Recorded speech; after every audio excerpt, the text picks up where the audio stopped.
सध्या देशात समाजात फूट पाडणारे पिक्चर जास्त रिलीज होत आहेत. त्यामध्येच एक आहे केरळा स्टोरी 2. प्रथम आलेला होता तो केरळा स्टोरी, त्याच्यानंतर केरळा स्टोरी 2. केरळा स्टोरी पिक्चरची एक डिस्क्लेमर असतो बघा, की जे हे सगळं काल्पनिक आहे, याच्याशी रिॲलिटीशी काही संबंध नाही. परंतु अशा पिक्चरांना आत्ता का स्पॉन्सर केलं जातं ह्या 5-6 वर्षामध्ये? त्याचं उत्तर तुम्हाला माहीतच आहे. हिंदू मुस्लिम फूट फाडणे हे मेन काम बनलेलं आहे. अशा पिक्चरांना गव्हर्मेंट स्वतः स्पॉन्सर करत असल्यासारखं झालेलं आहे. गव्हर्मेंटचाही मोठो, BJPचा मोठो तोचाही हिंदू मुस्लिमांमध्ये फूट पाडणे वगैरे अशा घटना घडतात. अशा केरळा 2 सारख्या घटना देशामध्ये घडत असतात. परंतु त्याचं प्रमाण हे किती आहे ते चेक करणं गरजेचं आहे. आणि अशा स्टोरी पिक्चर दाखवून एक समाजामध्ये फूट पाडणं की असंच घडत आहे हे दाखवणं कितपत योग्य आहे त्याचा आपण विचार केला. आता हा केरळा स्टोरी पिक्चर पाहिल्यानंतर लोकांनी एक शपथ घेतल्यासारखी घेतली की आता मुस्लिम दुकानातून आपण काहीही घ्यायचं नाही आहे वगैरे. ठीक आहे, आपण मुस्लिम दुकानातून काही घ्यायचं नाही वगैरे, पण हा एक आपला भारत देश आहे ज्याच्यामध्ये सर्व देशाचे नागरिक आहेत, मुस्लिम, हिंदू, ख्रिश्चन वगैरे सर्व. जर आपण मुस्लिम लोकांकडून काही घ्यायचं नाही तर आपण बांगलादेशकडून का घेतो? बांगलादेशची उत्पादनं का घेतो? सरकारने त्याच्यावरती बॅन आणलं पाहिजे. आपण इराण, इराक, UAE या मुस्लिम देशांकडून तेल, गॅस, पेट्रोल का आयात करतोय? आणि त्यांनी पाठवलेलं पेट्रोल आपण का खर्च करतोय? सरकारने तेही बंद केलं पाहिजे. एक नागरिकांमध्ये हिंदू मुस्लिमांबद्दल एक अतिशय तेढ निर्माण करून अशा प्रकारचं राजकारण करणं हे अतिशय घाण पद्धत आहे. आपण आपल्या देशातील नागरिकांना तुच्छ मानणं आणि त्यांच्या विरुद्ध नफरत पैदा करणं आणि त्याच धर्माचे लोक जेव्हा दुसऱ्या देशात असतात त्यांना मदत करणं, म्हणजे इराण, इराक, UAE, बांगलादेश यांना आपण मदत करतोय. आणि त्याच धर्माचे जे आपल्या देशाचे नागरिक आहेत त्यांना मात्र कसं हे करता येईल, तुच्छतेच्या नजरेने बघता येईल किंवा त्यांच्याबद्दल कसा गैरसमज पसरवता येईल ते मात्र आपण काम करत असतो. नक्कीच असे जे व्यक्ती करतायत अशी जी कामं, त्यांच्यावरती कायदेशीर प्रक्रिया केली पाहिजे, त्यांच्यावरती गुन्हे दाखल केले पाहिजेत, अशांना सोडलं नाही पाहिजे. आणि कठोर ते कठोर आणि गंभीर असेल अशा प्रकारचा गुन्हा आणि शिक्षा अशा लोकांना दिली पाहिजे.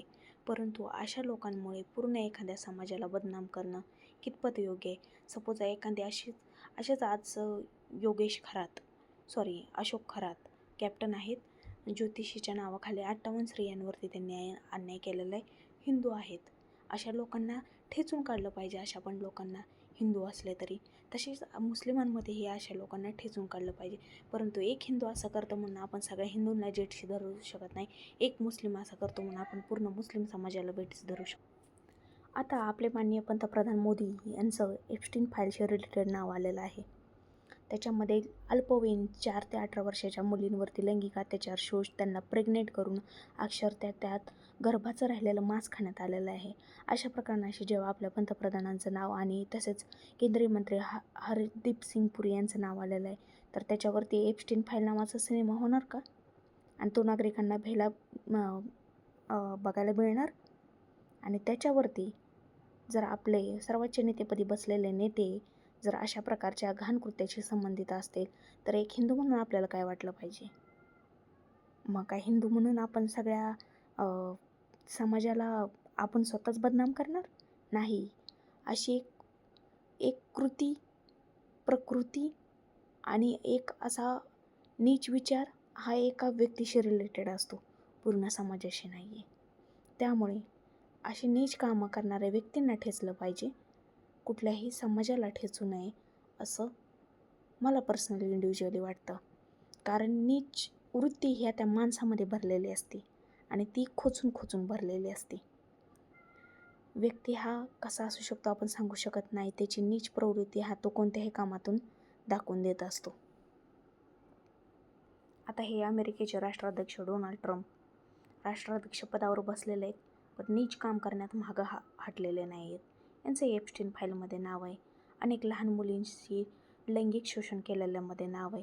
तर ही एक व्यक्तीची नीच वृत्ती आहे. तो व्यक्ती तसा आहे, तो धर्म तसा नाही आहे. हे कुठंतरी जाणून घेतलं.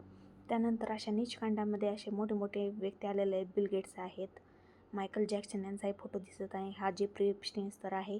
अनेक स्त्रियांशी लैंगिक अत्याचार, लैंगिक शोषण केलेलं आहे अशा व्यक्तींनी. अशा मोठ्या लोकांवरती का असल्या फाईल्स बनत नाहीत काय माहीत नाही आहे.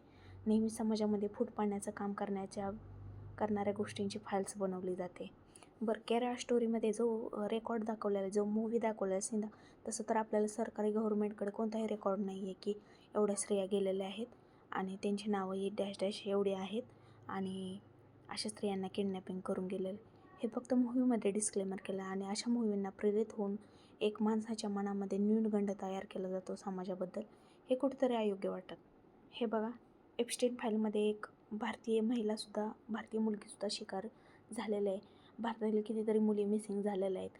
मग त्या एप्स्टीन फाईलचा का शिकार झालेल्या आहे यातली एका मुलीचं रेकॉर्ड आलेलं आहे आतापर्यंत की एक महिला दाखवली. परंतु अशा कितीतरी भारतातून मुली बेपत्ता होत असतात, त्यांचा कोणताही पत्ता लागत नाही. त्यांच्याशी एप्स्टीन प्रकरणाचा संबंध आहे का? सरकार त्याची का खोलपोल करत नाही का? सरकारच्या नेत्यांची आणि मंत्र्यांची नावं आहेत म्हणून सरकार गप्प बसलेलं आहे.